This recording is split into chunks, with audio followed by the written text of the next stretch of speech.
प्रमुखों, संसार की स्थिति का यदि हम अवलोकन करें तो देखने में यही आता है कि एक नौकर अपने स्वामी की दिन रात सेवा करता है, परंतु उसका अभिष्ट केवल धन होता है, वेतन होता है, उसका स्वामी नहीं। वह अपने स्वामी की सेवा केवल इसी ध्येय को दृष्टिगत रखकर ही करता है कि उसे इस काम के प्रति धन की प्राप्ति हो। ऐसी स्थिति में नौकर के हृदय में स्वामी के प्रति श्रद्धा और आस्था की भावना किसी तरह से भी नहीं हो सकती। और ठीक इसके विपरीत एक गुरु को वीडियो लाइक करना, सब्सक्राइब करना प्लीज।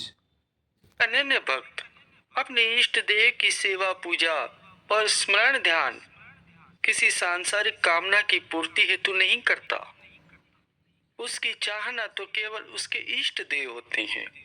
यही कारण है कि उसके हृदय में अपने इष्ट देव के प्रति असीम अनुराग, अटूट श्रद्धा, अचल निष्ठा और अविचल विश्वास होता है।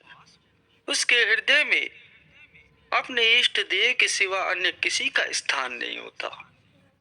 ऐसा भक्त हर समय चात्रिक की भांति अपने इष्ट देव के ध्यान में लवलीन रहता है।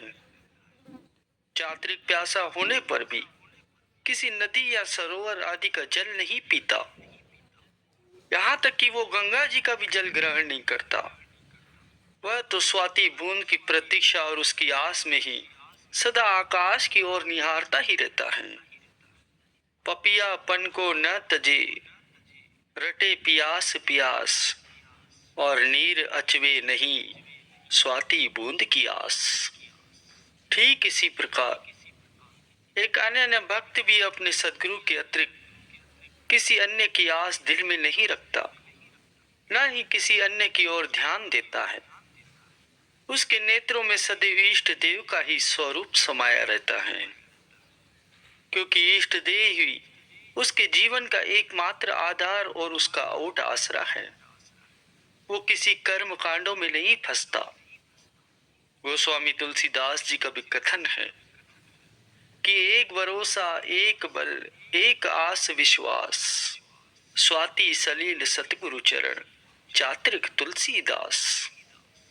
इस अनन्य भक्ति के फल स्वरूप ही अनन्य भक्ति की अवस्था ही निराली हो जाती है।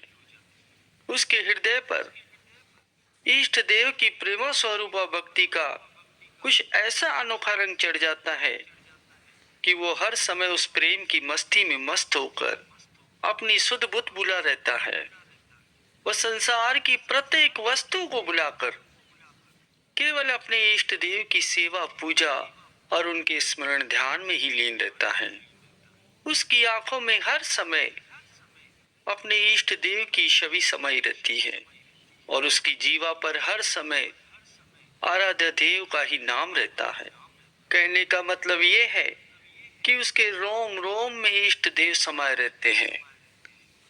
राम भक्त हनुमान जी अनन्य भक्ति के साक्षात स्वरूप थे। उन्होंने तो अपना वक्ष स्थल चीर कर दिखला दिया था कि उनके रोम रोम में उनके इष्ट देव की छवि समाई हुई है। अनन्य भक्ति की यही भावना ही तो थी जिसके कारण भक्तिवती शबरी हृदय में अपने इष्ट देव की याद संजोए उनके श्री दर्शन करने के लिए उनके मार्ग में पलके बिछाए हर समय उनकी प्रतीक्षा करती रहती थी कि कब उनके भगवान श्री राम उसे श्री दर्शन देकर कृतार्थ करेंगे और उसके नयनों की तिरछा को शांत करेंगे। इसी प्रतीक्षा में भगवान का स्मरण ध्यान करते हुए वह नित्य प्रति कुटिया के सामने का मार्ग अच्छी तरह पुकारती थी कि जिससे कि वहां कोई कांटा या छोटा सा कंकड़ न रह जाए। फिर अपनी कुटिया को साफ करती, जंगल से कंदमूल फल फूल लाती और फिर कुटिया में सुंदर आसन बनाती ताकि जब उसके भगवान उसकी कुटिया में कृपा करे तो वह उनको उस आसन पर विराजमान कराकर कंदमूल और फलों का भोग लगवाए। और ये कार्य उसने 1 या 2 दिन नहीं किया, बल्कि कई वर्षों तक करती रही। अंत में उसकी अनन्य भक्ति से प्रसन्न होकर भगवान श्री रामचंद्र जी ने उसे दर्शन देकर कृतार्थ किया। सीता जी की खोज करते करते भगवान श्री रामचंद्र जी अपने छोटे भाई लक्ष्मण के साथ उस वन में पहुंचे थे जहां महर्षि मतंग का आश्रम था। उस समय महर्षि मतंग ब्रह्मालीन हो चुके थे। भगवान श्री रामचंद्र जी इस ओर कृपा कर ही रहे। यह समाचार महर्षि मतंग के शिष्यों को मिल चुका था। फिर उन्होंने भगवान के स्वागत हेतु आश्रम पर खूब सजावट की थी, परंतु भगवान श्री रामचंद्र जी उनके आश्रम पर न जाकर भक्तिमती शबरी की अनन्य भक्ति के आकर्षण से खींचे हुए उसके विरह व्याकुल हृदय को शीतल शांत करने के लिए उस गरीब की कुटिया पर जा पहुंचे। अपने इष्ट देव के दर्शन करके भक्तिमती शबरी आनंद मग्न हो गई। उस समय का वर्णन करते हुए गोस्वामी तुलसीदास जी वर्णन करते हैं कि प्रेम मगन मुख बचन न आवा, पुनी पुनी पद सरोज सिर नावा। सादर जल ले चरण पखारे, पुनी सुंदर आसन बैठारे।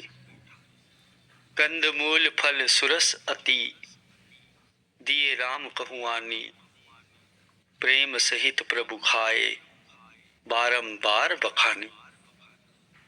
कि भगवान के दर्शन करके वह प्रेम में ऐसी मग्न हो गई कि उसके मुख से कोई वचन नहीं निकल रहा था। बार बार चरण कमलों में सिर नवाया। फिर उसने जल लेकर आदर पूर्वक भगवान के चरण पखारे, उन्हें सुंदर आसन पर बिठाया। अत्यंत ही रसीले और स्वादिष्ट कंदमूल और फल लाकर भगवान श्री रामचंद्र जी को दिए। भगवान ने बार बार प्रशंसा करके उन्हें प्रेम सहित खाया। फिर वो हाथ जोड़कर भगवान के सम्मुख खड़ी हो गई। भगवान के दर्शन करके उसका प्रेम बहुत ही बढ़ गया और भगवान से कहने लगी कि प्रभु, मैं किस प्रकार से आपकी स्तुति करूं। मैं तो नीच जाति की हूं, अत्यंत ही मूढ़ बुद्धि हूं। प्रेमियों, भगवान न तो किसी की जाति पाति देखते हैं, ना ही किसी की धन संपदा देखते, ना ही वैभव देखते हैं, ना ही किसकी विद्वता और चतुराई देखते हैं। वे तो केवल प्रेमा भक्ति को ही देखते हैं। शबरी का ये कथन सुनकर भगवान श्री रामचंद्र जी ने वचन फरमाए कि कह रघुपति सुनु बामिनी बाता, मानव एक भक्ति करनाता।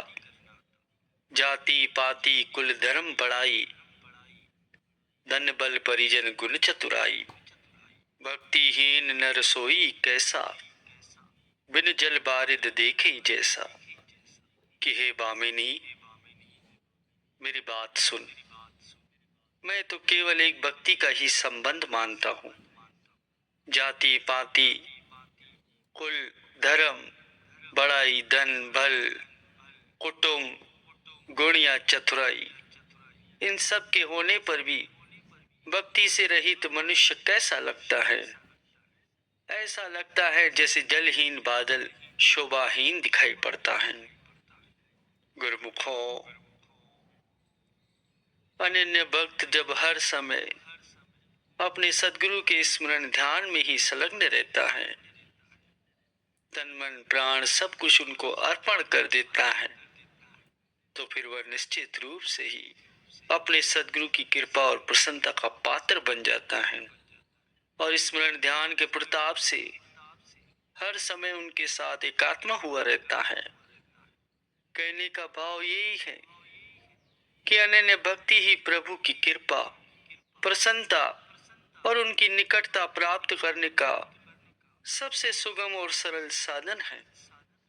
जो भाग्यशाली गुरुमुख भक्ति को अपनाते हैं, जो श्रद्धा और विश्वास के साथ हर समय अपने सद्गुरु की सेवा पूजा और स्मरण ध्यान में संलग्न रहते हैं, वे अपने सदगुरु की प्राप्ति कर अपना जन्म सफल और सार्थक कर लेते हैं। उन्हीं का संसार में आना धन। गुरु को वीडियो लाइक करना, सब्सक्राइब करना प्लीज़।